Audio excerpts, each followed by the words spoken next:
Hay un pasaje que encontramos en Primera de Pedro, capítulo 3, partiendo del verso 18. Hoy quiero que sigamos trabajando sobre una serie titulada Salvación para Todos. Estamos conscientes que este mes de junio ha sido un mes previsto para sembrar y para cosechar. Y si hay algo que arde en el corazón de Dios, es justamente eso. No podemos ser creyentes y perdernos en tantos mensajes sin apuntar específicamente a la esencia de todo, que es que nadie se pierda, pero que todos puedan vivir la experiencia del arrepentimiento, de la salvación en Jesucristo. Y este pasaje particularmente, esta carta que escribe el apóstol Pedro, nos enfoca en algunos elementos que dan forma particularmente al Evangelio. Este tema de hoy es justamente el título, Evangelio. ¿Qué es el Evangelio? Hemos hablado tanto y hemos motivado tanto a la iglesia a que podamos extender el Evangelio, pero muchos no estamos tan conscientes de lo que el Evangelio en sí es. Y creo que después de este día podemos apuntar con mayor precisión hacia aquello que debe arder también en nuestro corazón. Y dice la primera carta de Pedro, capítulo 3, verso 18, leyendo de la Nueva Traducción Viviente, que dice: Cristo sufrió. Algunos otros manuscritos decían Cristo murió por nuestros pecados una sola vez y para siempre. Él nunca pecó, en cambio murió por los pecadores para llevarlos a salvo con Dios. Sufrió la muerte física, pero volvió a la vida en el Espíritu. Aleluya. Y sigue hablando el pasaje y dice: por lo tanto fue a predicarles a los espíritus encarcelados, esos que desobedecieron a Dios hace mucho tiempo, cuando Dios esperaba con paciencia mientras Noé construía su barco. ¿Por qué no dice conmigo paciencia?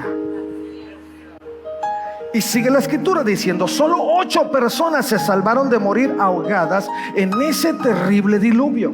El agua del diluvio simboliza el bautismo que ahora los salva a ustedes. No por quitarles la suciedad del cuerpo, sino porque responden a Dios con una conciencia limpia. Diga conmigo: conciencia limpia. No lo dijo suficientemente fuerte o yo estoy sordo. Conciencia limpia.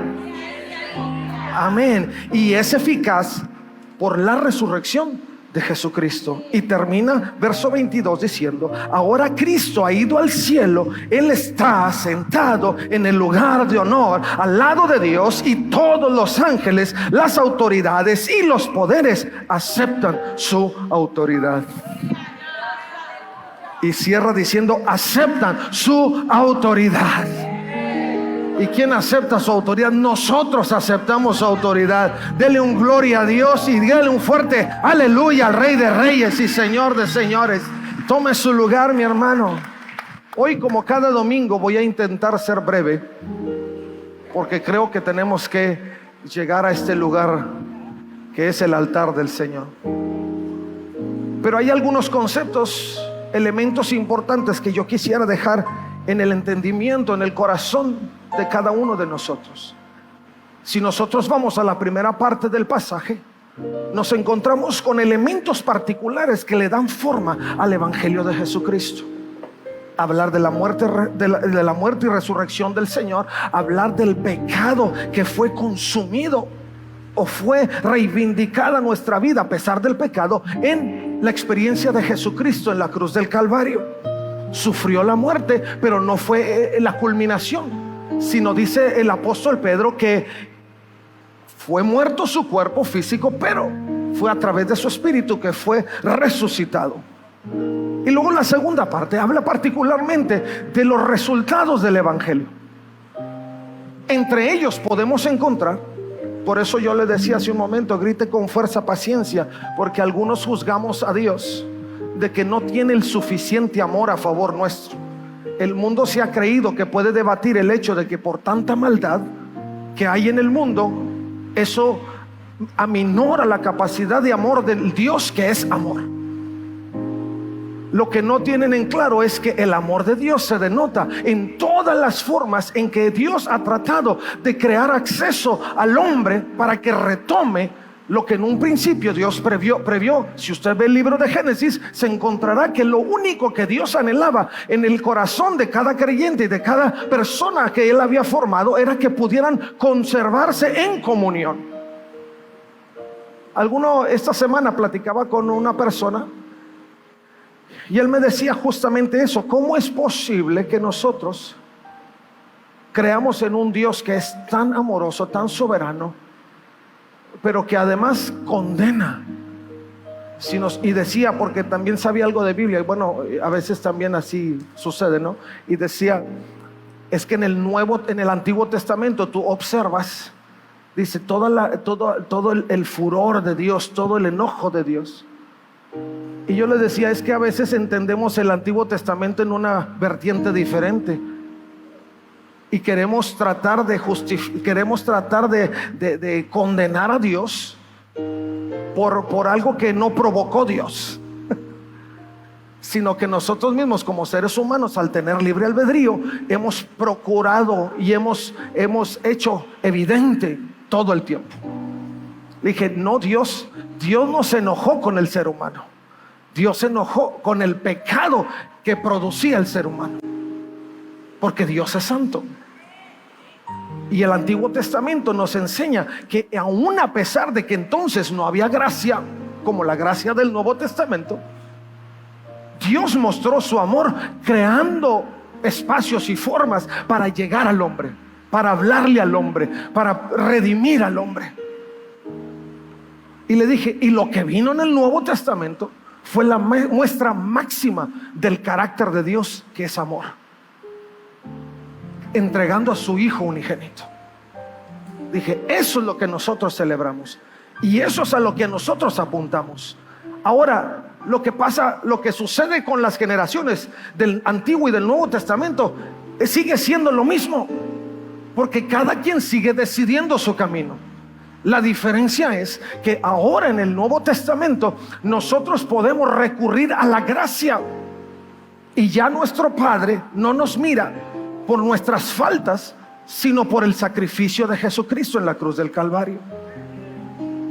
Por eso nos da una y otra y otra y otra y otra oportunidad. Incluso como iglesia hemos llegado a emitir cierto juicio y decimos, ¿por qué a ese le va tan bien y se porta tan mal? ¿Alguna vez lo han dicho? No me enseñe la mano, porque pues no quiero todas las manos levantadas. Pero lo hemos pensado, porque sentimos que a Dios se le está pasando algo. Pero no. El hecho es que Dios nos sigue dando la oportunidad de que podamos ser redimidos en el Nuevo Testamento, en el tiempo de la gracia en el que estamos viviendo actualmente. Tenemos un acceso directo. Y Dios nos perdona, y Dios nos abre puertas, y Dios nos da oportunidades, porque quiere hacer valer el sacrificio de su Hijo Jesucristo. Esos son elementos claves del Evangelio, y esos son las cosas sobre las que nosotros estamos apuntando en ese tiempo, y no podemos perder la vertiente de ello.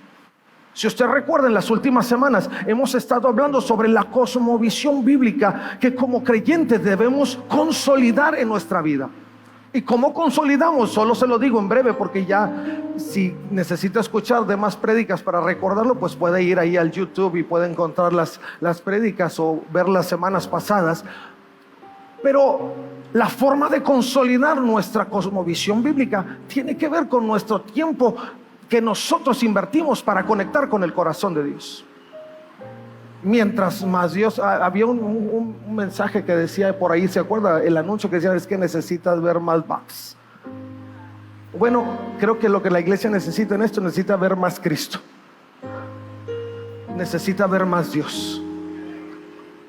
Necesitamos estar en un ambiente que nos permita abrir nuestros ojos espirituales constantemente y entender que Dios no es solo un Dios de estudio filosófico, teológico, pero es un Dios real que se manifiesta aún en los detalles más mínimos. Tú lo puedes todo. Y Y particularmente el hecho de poder crear la cosmovisión bíblica nos lleva a poder ser no solo oidores, pero hacedores de la palabra. Por eso el evangelismo es un ejercicio. Escucha esto, y en breve le voy a decir algunos de los significados propios del evangelismo. Pero el evangelismo es un ejercicio del creyente que se desarrolla en base a nuestra experiencia constante con Dios. Yo quiero hablar más en lo que más invierto tiempo. Si usted invierte tiempo en novelas, pues nomás va a hablar de novelas o de series, ¿verdad? Ya las novelas no es tanto, pero las series. Y llámese, no, pues para qué le hago propaganda a los streamings, ¿verdad? La que sea, de eso va a hablar. Pero si usted ve más Cristo, si usted lee más palabra, si usted conecta más corazón con el corazón de Dios, no va a tener más de qué hablar. Ahora la diferencia está en que el mensaje de todo lo que usted ve fuera del contexto de Dios es vano, pasajero, no edifica. A diferencia de que cuando usted habla de Dios, más fuerte, más proyección, más lejos, más vidas transformadas, más corazones constreñidos, más vidas conmovidas por el sacrificio, por el mover de Dios poderoso. Y entonces usted va a querer estar evangelizando todos los días. Y no se le va a pasar uno vivo. Espérate, déjame te digo lo que acaba de hacer el Señor. Hágalo tipo chisme, hágalo tipo comunicación efectiva y edificativa, ¿no? Pero compártale. El evangelio particularmente se deriva de una raíz griega que va enfocada al evangelio. Y esto incluso autores como Homero, algunos conocemos a Homero dentro de los autores filosóficos, conocían ya la palabra, lo que era el evangelión. Pero esto particularmente, y quiero enfatizar estos dos aspectos del evangelio, no del evangelio, porque creo que es la parte que nosotros estamos a veces dejando pasar, enfocándonos en que es solamente una propaganda religiosa. Tengamos cuidado, porque a veces el enemigo nos seduce nuestro pensamiento por lo que otros dicen, de que no estamos pregonando nada realmente trascendente, sino que es solo una propaganda religiosa. No. Si alguna vez le llega ese tipo de pensamiento, repréndalo. Porque lo que nosotros estamos propagando en este tiempo a través del evangelión o del evangelio es una buena nueva, es una buena noticia. En otras palabras, es un alegre mensaje, dicen algunos de los escritores y autores en referencia a este aspecto teológico. Es un alegre mensaje. A veces sentimos, dígame quién teniendo un mensaje de alegría se lo refrena tanto. No, a quien sea y como sea lo transmiten. Pero tenemos que llevar nuestro enfoque a esa capacidad de participación con Dios para ser inspirados en esta realidad. El evangelio no solamente es eso, pero además algunos de los que definen esta palabra dicen es el anuncio de una victoria militar. Y nosotros estamos anunciando a través del evangelio la victoria de victorias. Y no me refiero a Victoria Martínez, me refiero a la victoria de las victorias, a la victoria de Jesús en la cruz del Calvario. El primero de los hombres, el que pagó el precio, el que venció la muerte, el que bajó hasta el Hades y tomó las llaves de la muerte para que usted y yo vivamos. Y porque Él vive, nosotros vivimos para siempre. ¡A su nombre! Vamos, si se lo va a dar al Señor, déselo. ¡Qué maravilla de Dios! El evangelio va enfocado en esas líneas. El apóstol Pedro escribiendo en esos enfoques específicos, delineaba los elementos específicos que nos permitieran hacer conciencia sobre la victoria, sobre el mensaje de buenas noticias, sobre aquello que impulsa y motiva nuestra vida. sobre la oportunidad que tenemos de creyentes, no solo de vivirlo en carne propia, sino cada día tener una mejor y mayor experiencia en nuestro contacto con Dios, disfrutando de este mensaje que es permanente y se actualiza siempre, cada momento, cada instante. Las buenas noticias, y lo digo entre paréntesis, y luego cierro el paréntesis y sigo avanzando porque el tiempo va muy aprisa. Pero las buenas noticias no solamente fue la victoria que celebran hoy nuestros revolucionarios del tiempo presente, que quedó como un acto en la historia. No, la victoria de Jesucristo es traer vida abundante a cada generación. Es que nosotros en nuestra experiencia con Jesucristo podamos saber que Él actualiza sus misericordias, que Él actualiza en nosotros esas bondades, y que no se queda solamente como el acto de un evento histórico. Qué belleza de Dios. Mientras más buscas a Dios, más descubres de Dios. Mientras más hablas de Dios, más ánimo, más emoción tienes de hablar y de decirle al mundo que Dios es amor. Que esa victoria, que ese evangelio lo podamos compartir y lo podamos llevar. El evangelión tiene que ver con ser portadores de la alegre nueva. Y eso tenía que ver en muchos sentidos, aún con los sacrificios en aquel tiempo. Algunos que interpretaban el evangelio que se ofrecían a algunos dioses. En el caso nuestro como creyentes, es el sacrificio de Jesucristo en la cruz del Calvario, único y suficiente. Y de los beneficios que pueden encontrar en ellos. El evangelio de Jesucristo, hablando de las experiencias del Nuevo Testamento, tienen que ver particularmente con poder observar esa buena nueva, que tiene que ver, insisto, con la victoria y la liberación. El Señor Jesucristo mismo, declarando el profeta Isaías y él reproduciéndolo en los evangelios, decía: el Espíritu del Señor está sobre mí, porque el Señor me ha ungido, me ha enviado para dar la buena nueva a los pobres. En su boca está la capacidad de traer libertad a los cautivos. No lo podemos callar, no lo podemos refrenar, no lo podemos ignorar, no nos podemos hacer apáticos a ello. Tenemos que mantenerlo presente cada instante, cada momento. En lo personal me levanto cada mañana y le digo: Señor, que no se me pase. Tengo muchas cosas en la agenda, pero lo que no quiero que se me pase es la oportunidad de hablarle a alguien.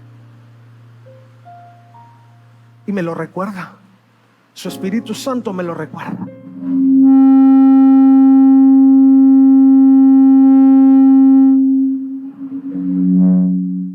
Y el diablo se mete en el micrófono.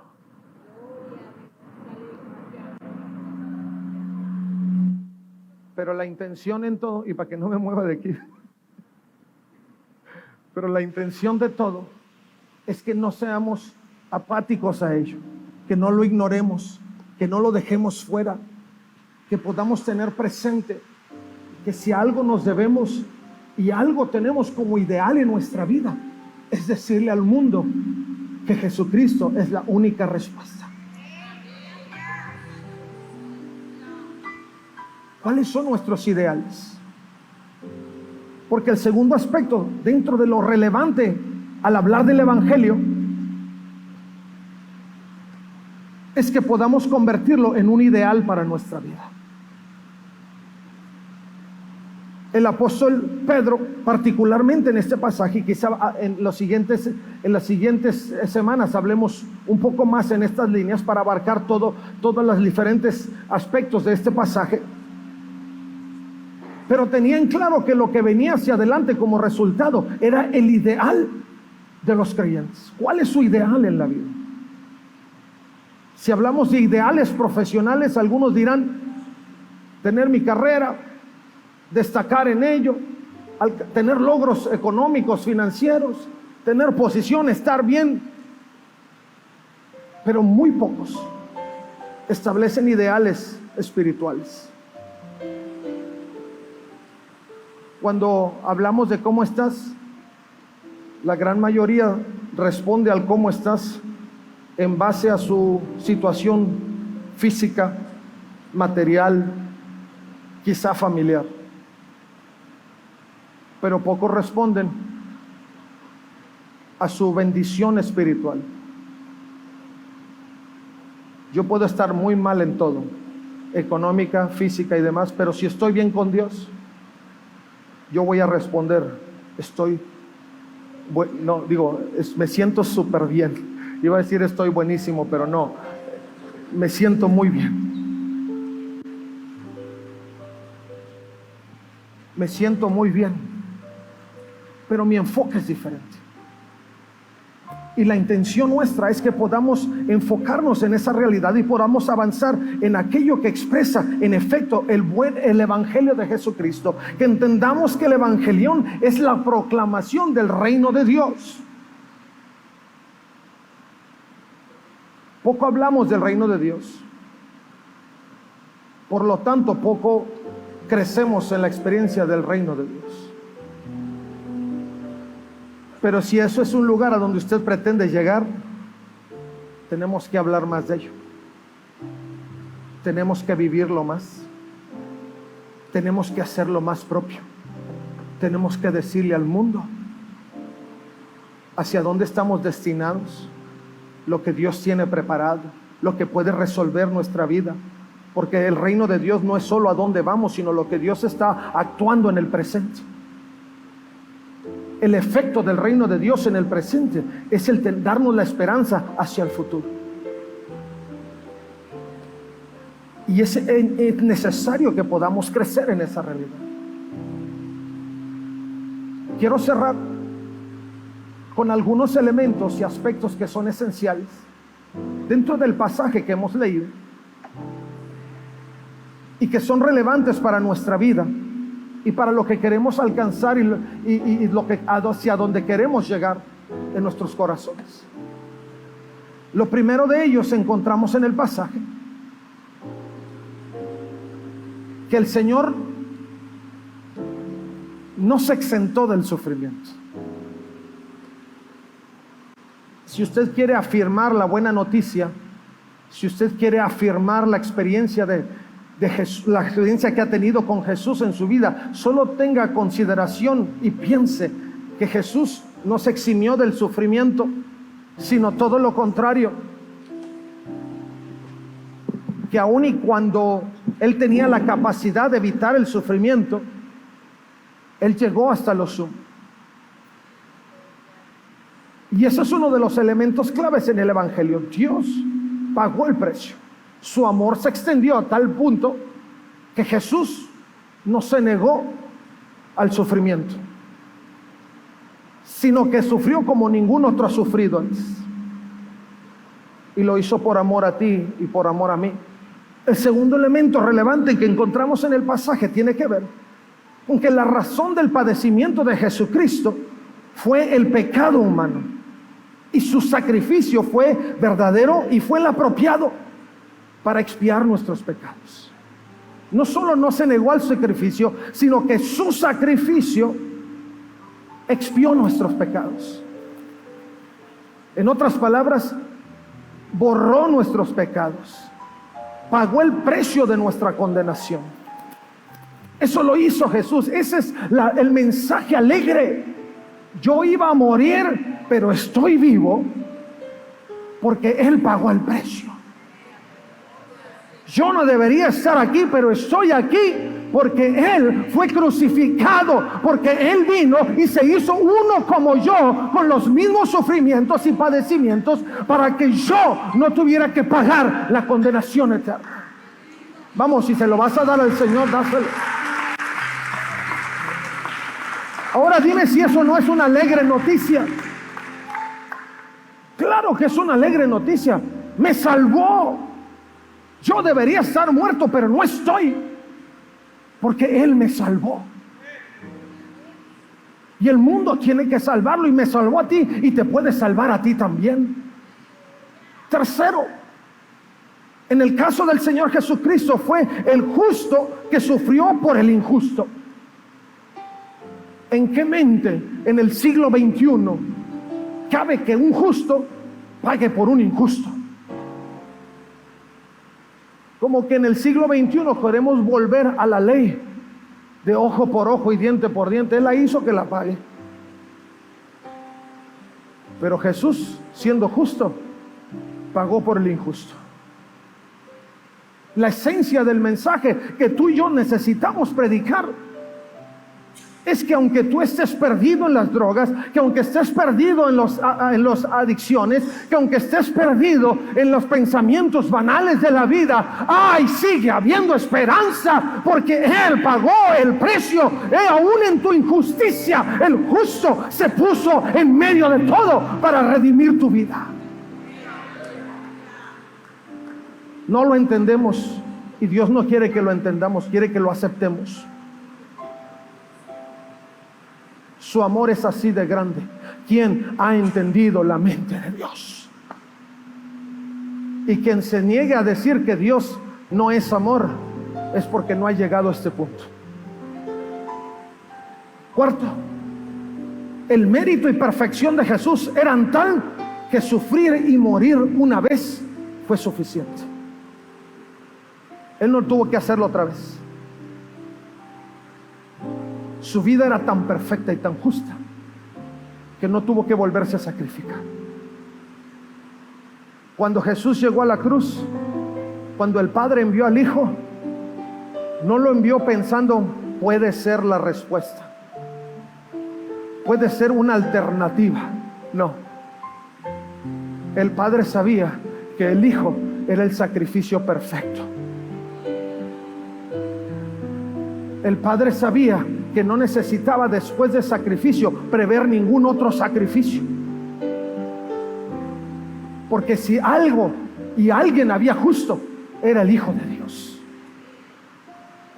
que aún estando 33 años en este mundo como uno de nosotros, no pecó, y llegó como oveja al matadero sin decir una palabra, para ser condenado, para ser crucificado y para entregarse a sí mismo para redimir nuestra vida. Eso es relevante en el evangelio que compartimos. ¿Por qué lo callamos? ¿Por qué no nos inspiramos? ¿Por qué no nos animamos? ¿Por qué nos sentimos intimidados por una sociedad que nada conoce de la grandeza de Dios? No, es tiempo de levantarnos. Es tiempo de proclamarlo. Es tiempo de llevarlo a donde tiene que ir y de extenderlo hasta los últimos confines de la tierra. La Escritura dice, Hebreos 7:27, a diferencia de los demás sumos sacerdotes, no tiene necesidad de ofrecer sacrificios cada día. Ellos los ofrecían primero a sus propios pecados y luego por los del pueblo. Sin embargo, Jesús lo hizo una vez y para siempre, cuando se ofreció a sí mismo como sacrificio de los pecados del pueblo. 5. El diseño del sufrimiento de Jesús fue para acercarnos a Dios. Estábamos distanciados, Jesús murió, abrió brecha y ahora podemos entrar confiadamente al trono de la gracia. ¿Qué necesito para estar cerca de Dios? Solo avanza, clama a Él y Él te responderá. Solo búscalo y te va a dar todo lo que necesites. Confía en Él y Él hará. Es así de sencillo. No compliquemos las cosas. Aceptemos lo que Dios nos da y proclamemos el diseño de su sufrimiento. Sigue cumpliendo la reconciliación que Él previó para con Dios y el acceso de una vida entregada y rendida delante de Él para que pudiéramos experimentar su gloria eterna. Por donde la veas, tenemos todos los elementos, no solo para vivirlo, pero para pregonarlo. Que el evangelio, que cuando tú escuches cosechar evangelismo, no lo tomes a la ligera. Es un super mensaje de alegría, de victoria. de esperanza. No es solamente pregonar mi religión y ganar adeptos. No, es no dejar que nadie se pierda. Es compartir el corazón de Dios, que Él murió, que entregó a su Hijo para redimirlos a todos.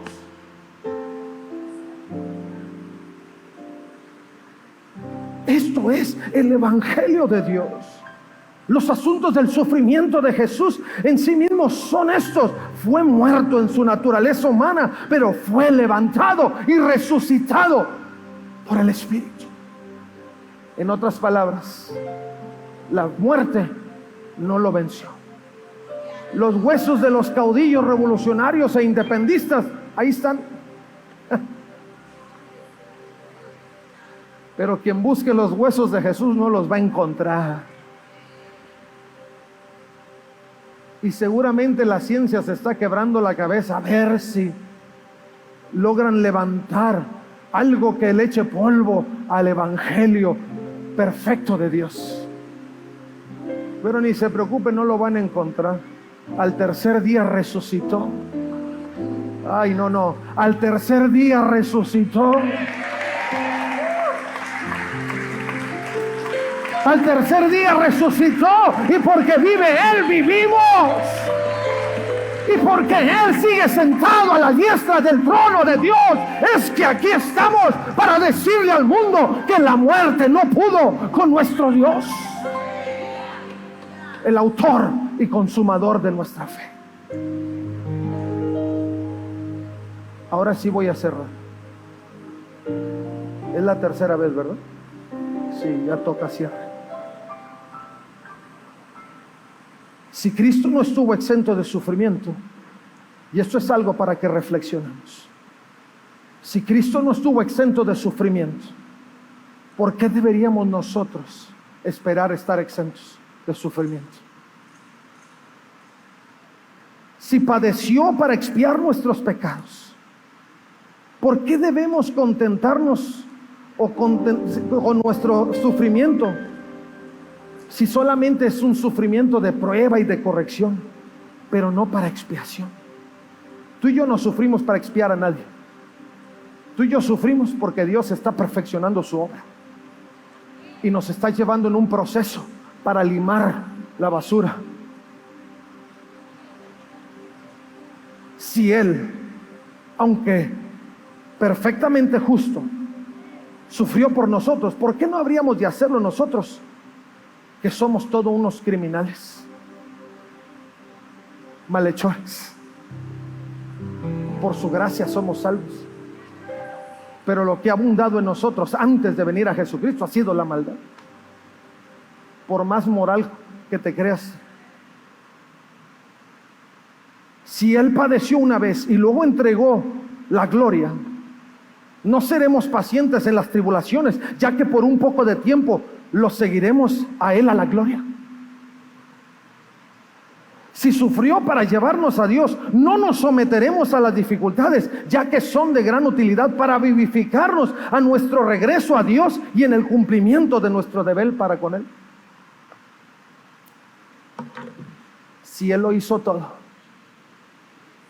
y lo único que nos resta a nosotros es caminar en la senda de la perfección hacia la gloria con Dios, hagámoslo. Pero no solo lo hagamos, proclamémoslo. Y aún a pesar de las dificultades y de las situaciones, emocionémonos, porque esto es una leve tribulación, es un momento pasajero. O llegarán los momentos cuando no podamos proclamar más el Evangelio de Jesucristo, pero hoy estamos en condiciones. Aprovechemos, levantémonos, proclamemos, digámosle al mundo no lo que solamente dice la Biblia, pero lo que yo estoy viviendo como un reflejo de lo que el Señor ha publicado en su palabra. Y no solo tú, pero esta generación va a ver la gloria de Dios. Y yo esta tarde, yo te quiero invitar para que tú puedas venir al Señor Para llevar el mensaje de Jesucristo necesitamos un gran ejército. Un gran ejército. Y yo no sé si tú te has sumado o no al ejército. Algunos dicen, no, pastor, es que yo estoy en las reservas. Cuando me necesiten, ahí estoy. No, sí te necesitamos. Ya salte de las reservas. Hay que entrar en activo. El Señor está buscando en este tiempo bombarderos. El Señor está buscando en este tiempo infantes. El Señor está buscando en este tiempo fuerzas especiales. El Señor está buscando en este tiempo gente de la marina. Porque por cielo, mar y tierra tenemos que proclamar el evangelio de Jesucristo. Cristo viene pronto. Pero si tú compartes el corazón de Dios, no se pueden ir así. Hay más de 5.400 millones de personas que si hoy viniera Jesucristo estarían condenados al infierno. Necesitamos levantarnos. Necesitamos salir a las calles. Necesitamos usar nuestras redes, nuestros medios, lo que sea necesario para proclamar el evangelio de Jesucristo. ¿Por qué no te pones de pie, mi hermano? Yo te quiero invitar esta tarde. Yo sé que el tiempo se va y siempre se va. Pero si tú te has resistido a esta experiencia de sumarte, de vivir en carne propia estos elementos que componen el evangelio y compartirlo con otros, yo te quiero invitar para que salgas de tu lugar. Lo único seguro que tenemos en la vida se llama Jesús. Lo único sumamente maravilloso que tú puedes compartir de las buenas noticias se llama Jesús. Nada en tu vida hay más maravilloso, te lo aseguro. La vida de nadie es tan maravillosa si Cristo no está ahí. Porque lo maravilloso de la vida se llama Jesús. Y yo te quiero invitar para que tú vengas y le digas, Señor, estoy listo. Estoy listo.